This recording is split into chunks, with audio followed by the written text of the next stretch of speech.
নমস্কাৰ। আজি আকৌ এবাৰ আপোনালোকৰ মাজলৈ আহিছোঁ। আজি এটি বিশেষ দিন।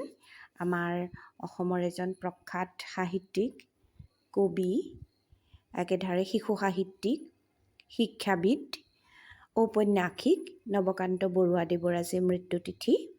তেখেতৰ পবিত্ৰ স্মৃতিত অসমীয়া শিশু সাহিত্যত এখুদ ককাইদেউ নামেৰে পৰিচিত নৱকান্ত বৰুৱাদেৱৰ শিশু কবিতাসমূহ অতি জনপ্ৰিয় আৰু শিশুৰ মনস্তত্ত্ব অধ্যয়নত আৰু শিশুৰ অতি আকৰ্ষণীয় হোৱাকৈ, শিশুৱে ভাল পোৱাকৈ কবিতা লিখাত তেখেত অতি সিদ্ধহস্ত আছিল। নৱকান্ত বৰুৱাদেৱৰ ৩টি শিশু কবিতা মই পাঠ কৰিবলৈ আগবাঢ়িছোঁ। তেখেতলৈ পুনৰবাৰ আমাৰ অন্তৰৰ শ্ৰদ্ধাঞ্জলি যাচিছোঁ। প্ৰথম কবিতাটো ফলাফল। নৱকান্ত বৰুৱা।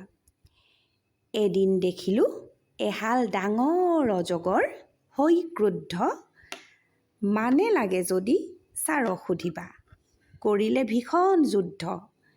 নেজৰ কোবত উভালি পৰিল ববচা বনৰ মূঢ়া, সিহঁত দুটাৰ দপদপনিত ধূলিবোৰো হ'ল গুড়া।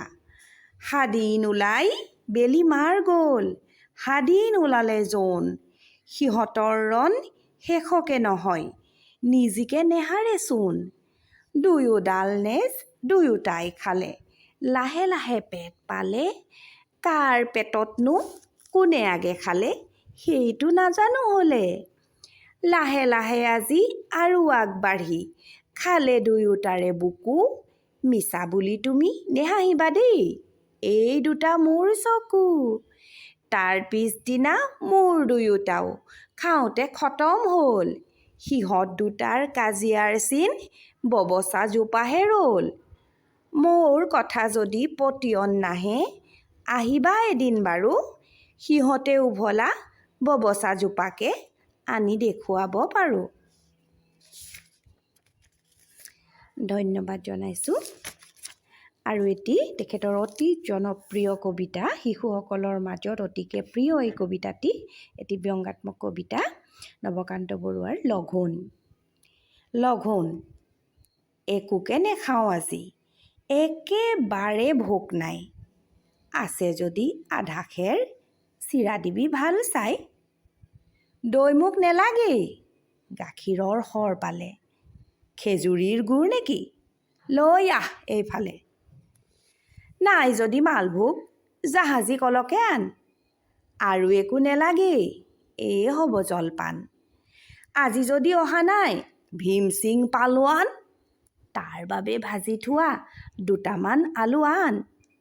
পাপৰ আছিল বোলে, আঙঠাত সেকচোন, আচাৰো ওলাব পাৰে বিচাৰিলে চুক-কোন।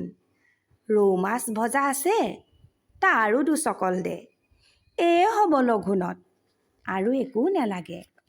ধন্যবাদ জনাইছোঁ। কবিতাটো শুনি কেনে পালে ক'বচোন। আৰু এটি বৰ ধুনীয়া কবিতা আমি সৰুতে শুনা, কবিতাটিৰ নাম হ'ল পদ্য, আচলতে অকণমানি পদ্য। কোনে?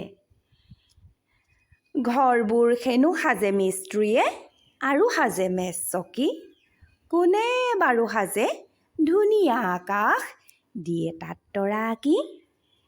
মোৰ চোলাবোৰ বজাৰৰ পৰা আনি দিয়ে দেউতাই, ফুলবোৰে বাৰু ৰঙা নীলা এই চোলাবোৰ ক'ত পায়। আকাশ গঢ়োতা খনিকৰজন কেতিয়াবা পালে চিনি, তেওঁকে সুধিম ইমান ফুলক কোনে দিয়ে চোলা কিনি।